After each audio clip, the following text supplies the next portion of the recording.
లేదా కార్యాలయంలో మీటింగ్ జరుగుతుంటే ఐఎస్సీ తీవ్రవాద నుంచి కాల్పులు జరిగితే సుమారు 6 స్వయం సేవకులు గాయపడినటువంటి సంఘటన కానీ ఈ జిల్లా గత చరిత్ర చూస్తే చాలా స్పష్టంగా దేశమంతా పహల్గాం ఇన్సిడెంట్ తర్వాత భారత ప్రభుత్వం కేంద్ర హోంశాఖ మంత్రి అమిత్ షా గారి నాయకత్వంలో చాలా స్పష్టంగా కొన్ని ఆదేశాలు ఇవ్వడం జరిగింది.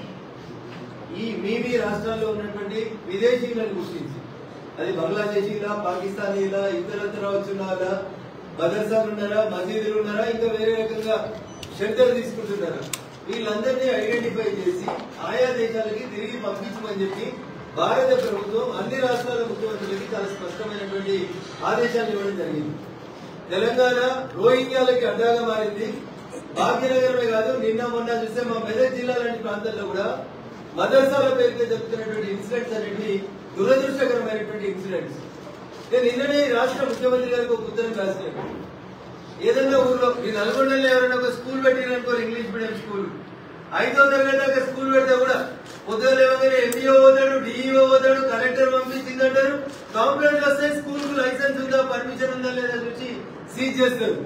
మరి మదర్సా ఎవరి అనుమతితో ఈ రాష్ట్రం లోపల లేదా దేశంలో మదర్సాలు నడుస్తా ఉన్నాయి?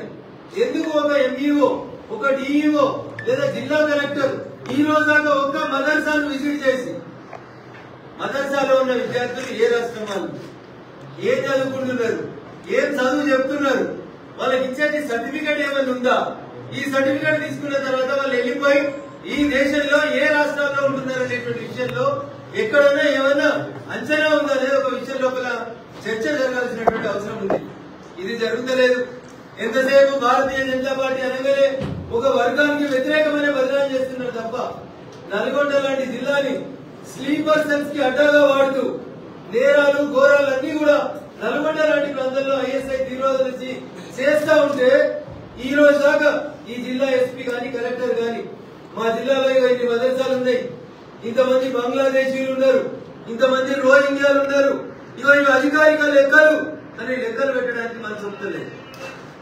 ప్రభుత్వం మారినప్పుడల్లా అధికారంలో ఉన్న వాళ్ళకు కాకాలు ఉండడం, భజన చేయడం తప్ప నిజంగా గ్రౌండ్ లో జరుగుతున్నటువంటి తప్పుల సమస్యల్ని చూడడం లోపల అధికార యంత్రాంగం పూర్తిగా విఫలమైతా ఉంది. ముఖ్యంగా కాంగ్రెస్ పాలిత రాష్ట్రాల్లో సికింద్రాబాద్ లో ముత్యాలమ్మ గుడి మీద జరిగిన, మెదక్ పార్లమెంట్ లో సదాశివపేటలో జరిగిన, లేకపోతే ఇంకొక దగ్గర ఇంకొకటి జరిగిన, నిన్న కొమరవెల్లిలో ఒక సంఘటన జరిగిన, మతి స్థిమితం లేని వాళ్ళందరూ గుళ్ళలకే వస్తున్నారు.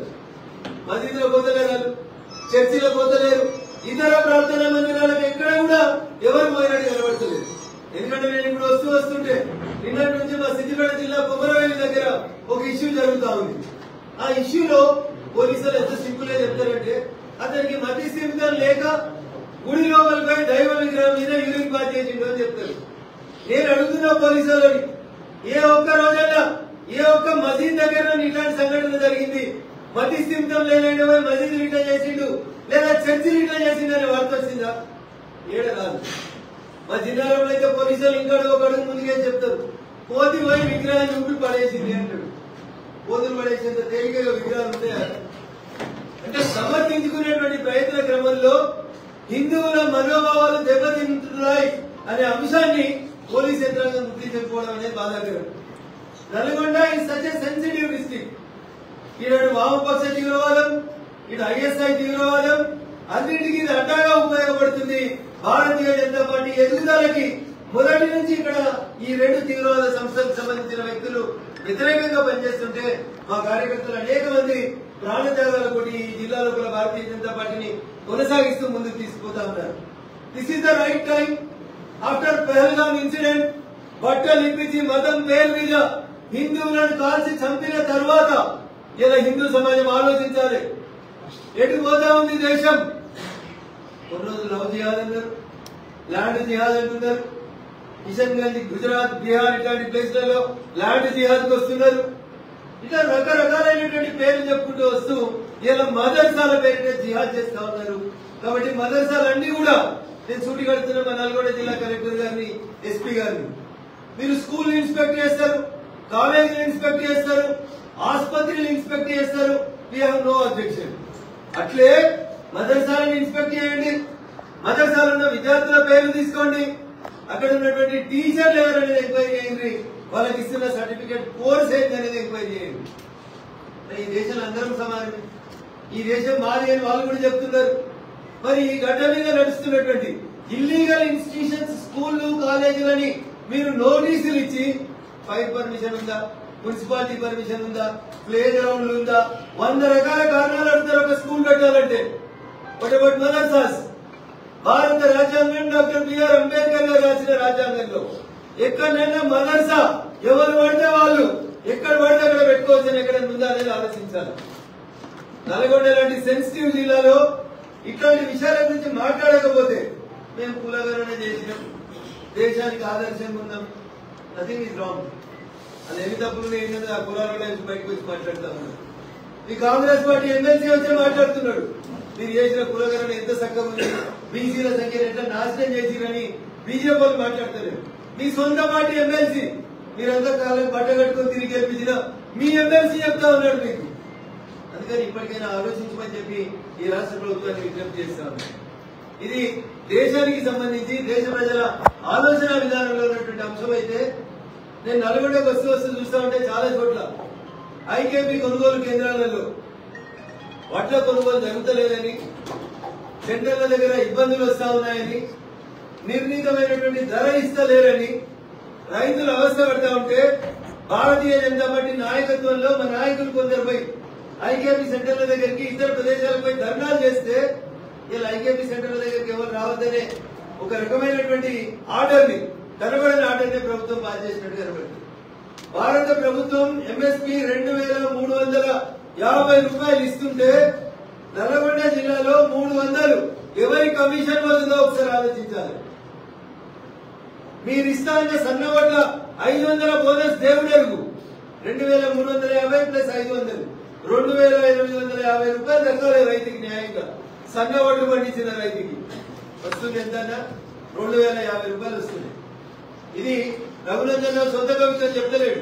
ఈ జిల్లాలో ఉన్న 4 ఐకేపీ సెంటర్ల దగ్గర రైతులకి ఫోన్ చేసి మాట్లాడినప్పుడు రైతుల నుంచి వచ్చినటువంటి స్పందన, అయ్యా ఇద్దరు సీనియర్ మంత్రులు ఉన్నారు, చాలాసార్లు శాసనసభ్యులు కలిసి మంత్రులుగా చేసిరు, ఒక్క రోజున ఒక ఐకేపీ సెంటర్కి వచ్చిరా, ఒక్క రోజున నల్గొండ జిల్లాలో నైటాలు చేస్తురా, ఏమున్నాయి సమస్యలను వింటురా, ఎందుకంత తొందరగా పడుతున్నారు?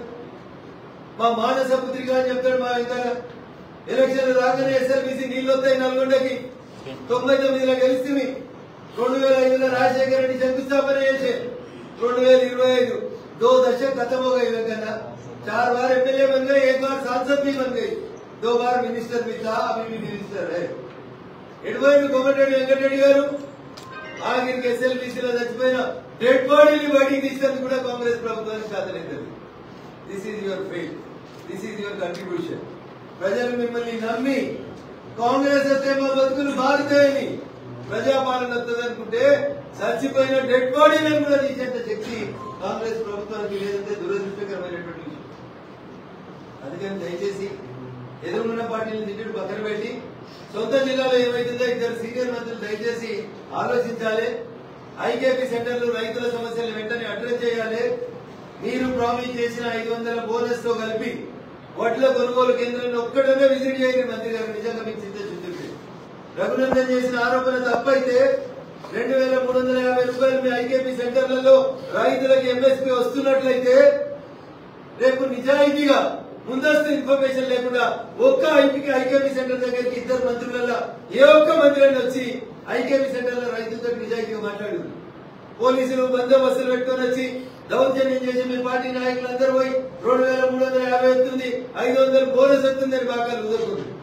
రియల్ సిచ్యువేషన్ ని అట్లీస్ట్ మంత్రుల దృష్టికి తీసుకొచ్చేందుకు ప్రయత్నం చేయమని చెప్పి నేను కాంగ్రెస్ నాయకులకు విజ్ఞప్తి చేస్తూ, ప్రపంచం ఇచ్చిన దార్శనికుడు అటల్జీ 100వ జయంతి ఉత్సవాల్లో భాగంగా ఈ రోజు నల్గొండ జిల్లాలో జరుగుతున్నటువంటి కార్యక్రమానికి పార్టీ పక్షాన ముఖ్య అతిథి రావడం జరిగింది. ఈ సందర్భంగా మిమ్మల్ని కలుసుకునే అవకాశం కల్పించినటువంటి మా జిల్లా పార్టీ పెద్దలకి, నాతో పాటు ప్రెస్ మీట్ లో పాల్గొంటున్నటువంటి గౌరవ సీనియర్ నాయకులందరికీ, నల్గొండ అంటేనే చాలా మంది సీనియర్ నాయకులు ఉంటారు. సఫారీ కమిషన్ చైర్మన్ కంటే మొదలుకుంటే చాలా మంది సీనియర్లు ఉన్నటువంటి జిల్లా ఇది. అనేక మంది సీనియర్లు, అనేక మంది పెద్దలు ఉన్నటువంటి ఈ జిల్లాకి నేను ఈరోజు అటల్జీ ఈ కార్యక్రమంలో పాల్గొనడానికి వచ్చేసాను. సహకరించినటువంటి మా మీడియా మిత్రులందరికీ కూడా ఒక జర్నలిస్ట్ గా స్టార్ట్ అయిన రఘునందన్ పార్లమెంటేరియన్ గోడల్లో మీ అందరూ ఆశీస్సులు సహకారం ఉన్నందుకు ధన్యవాదాలు తెలుపుతా ఉన్నాను. ఈ కాంగ్రెస్ నాయకులు ఈ మధ్యన అంటున్నారు రాహుల్ గాంధీ కృషి వల్లనే కేంద్రం కులగణన చేయడానికి ఒప్పుకుందని అంటున్నారు. ఇప్పుడు రేవంత్ రెడ్డి ఏమంటారు తెలంగాణలో కులగణన చేసిన ఆ విధంగానే కేంద్రం రోడ్డుగా తెలంగాణ తీసుకోవాలని అంటున్నారు. కాంగ్రెస్ పార్టీ పద్ధతి ఎట్లుంటుందంటే రోజుతో నవ్వుతారు నొసలు. వై ఓన్లీ ఇన్ తెలంగాణ అన్నా వై నాట్ కర్ణాటక? ఈ దేశంలో కాంగ్రెస్ పార్టీ 3 రాష్ట్రాల్లో అధికారంలో ఉంది. ఒకవేళ నిజంగా కాంగ్రెస్ పార్టీ సిద్ధాంతం కులగణని అయితే మేము అధికారంలోకి వచ్చే ముందు దాదాపు 5.5 దశాబ్దాలు ఈ దేశాన్ని కాంగ్రెస్ పార్టీ పాలించింది. అప్పుడు కులగణన చేయాలనే ఆలోచన ఎందుకు రాలేదని? ఇది ఎట్లుందంటే చంద్రశేఖరరావు గారు నక్సలైట్లతో చర్చలు జరుపుకున్నట్టున్నదండి. అధికారంలో ఉన్న 10 ఏళ్ళు ఎన్కౌంటర్లు చేస్తాడు చంద్రశేఖరరావు. అధికారంలో ఉన్న 10 ఏళ్ళు నక్సలైట్ల మీద ఉప్పు పాదం పెడతాడు. అధికారం పోగానే మళ్ళీ అధికారం కోసం అన్నలు మంచోళ్ళు అన్నలతో శాంతి చర్చలు చేయగలిగినటువంటి చంద్రశేఖర్. అట్లే కాంగ్రెస్ పార్టీ ఈ దేశంలో 5.5 దశాబ్దాలు 1950 భారత రాజ్యాంగం అమల్లోకి వచ్చిన మరుక్షణం నుంచి జరిగినటువంటి అన్ని సార్వత్రిక ఎన్నికలలో దాదాపు ఇందిరాగాంధీ గారి శకం ముగిసి రాజీవ్ గాంధీ గారు అనుకోకుండా ప్రధాని, ఆ తర్వాత ఊహించే రీతిలో మన్మోహన్ సింగ్ గారి యూపీఏ 2 అయిపోయేదాకా ఎవరొద్దన్నారంగా మిమ్మల్ని కులగణన చేస్తే? సో తెలంగాణలో కాంగ్రెస్ పార్టీ చేసినటువంటి కులగణన 100% తప్పుల తడక ఉందని రఘునందన్ రావు అనే బీజేపీ ఎంపీ చెప్తలేడంట. ఈ నల్గొండ నుంచి ప్రాతినిధ్యం వహిస్తున్నటువంటి కాంగ్రెస్ పార్టీ భుజాల మీద మోసి గెలిపించినటువంటి ఒక బీసీ ఎమ్మెల్సీ గారు చెప్తున్నారు కాంగ్రెస్ పార్టీ కులగణనని డస్ట్ మీద వారేయమన్నాడు. ఇట్లా మీడియా సమావేశం పెట్టి ఇది తప్పుల తడక అని ఇట్లా అటుపెట్టి అవతల వారేసిపోయిందంట. నీ సొంత పార్టీ వాళ్ళకే అది సరిగా లేదని అనిపిస్తుంటే ఇక మళ్ళీ అది దేశానికి ఆదర్శం ఎట్లయితుందంటే మేమంటే తప్పు చేయదలుచుకోలేదంట. మేము బరాబరి కులగణనే చేస్తామన్నా ఇలాగా కులాల విభజన చేయమని చెప్పి రాష్ట్ర ముఖ్యమంత్రి గారికి మేము సంస్కరిస్తున్నాం. విదేశాల్లో ఉన్నత విద్యను చదువుకోవాలని అనుకుంటున్నారా? అయితే వెంటనే ఫ్లైగ్రాడ్ ఓవర్సీస్ ఎడ్యుకేషన్ కన్సల్టెన్సీని సంప్రదించండి. మీ విదేశీ కలలను సాకారం చేసుకోండి. ఫ్లైగ్రాడ్